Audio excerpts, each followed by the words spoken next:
Welcome to Prayer and Bible Band, Lesson 9. I do not own the rights to this music. Today's topic is Trusting God when the brook dries up.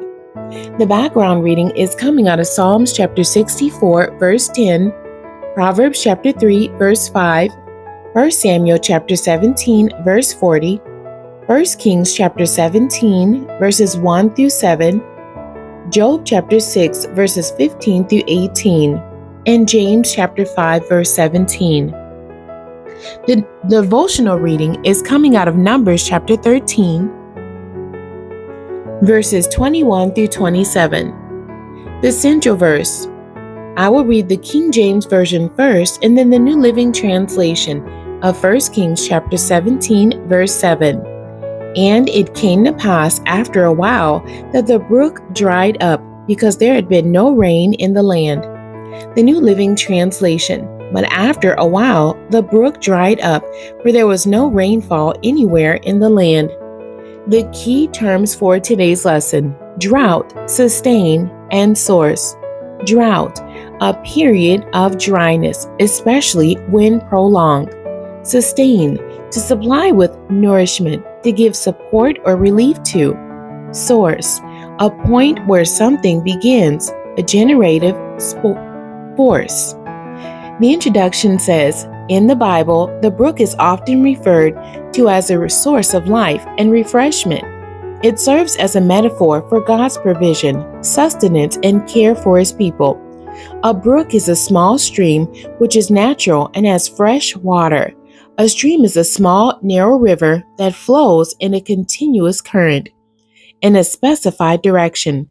God directed Elijah the Tishbite, one of the inhabitants of Gilead, to the brook Cherith and told him to hide himself. He had an altercation with Ahab, the king of Israel, and he needed to leave where he was. He told King Ahab that at his word there will not be rain for 3.5 years. He had spoken about a famine in the land for 3.5 years.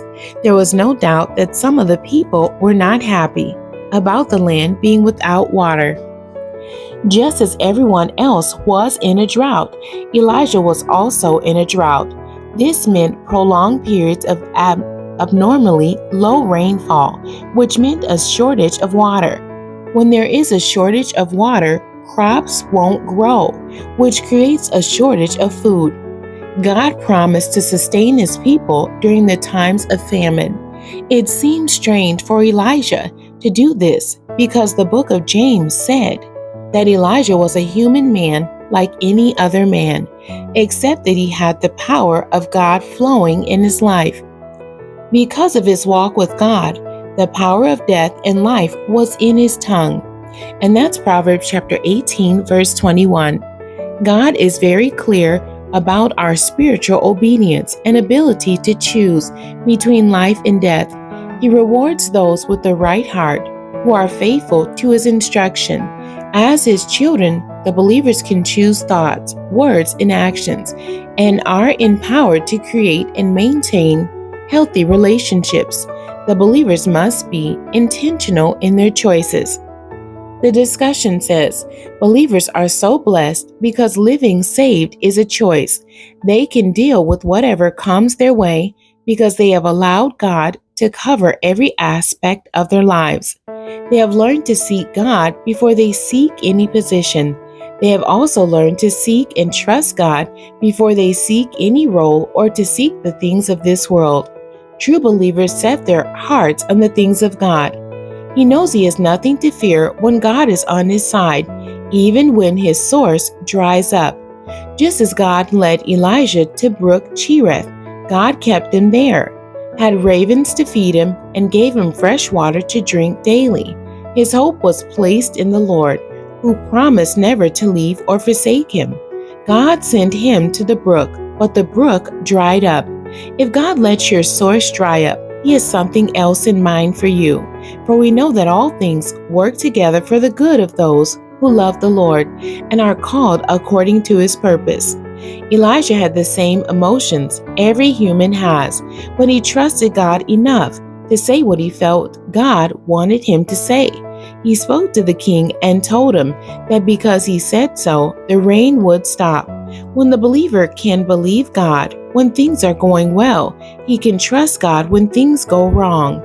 He cannot afford to select the parts of God's word he chooses to obey. He understands that he must digest the entire word.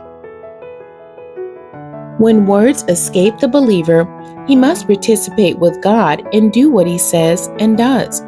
When the brook dried up, God had a widow in Zarephath waiting for Elijah. God told him that he had commanded a widow woman there to sustain him. The widow woman was gathering sticks when he got to the city gate. He told the woman to please bring him a little water in a vessel so he could drink. While she was going to get the water, he requested a piece of bread. She told him that she didn't have enough to make a cake because she was gathering sticks so she could go in to cook that little so that she and her son could eat it and die. Elijah told her to make him one first.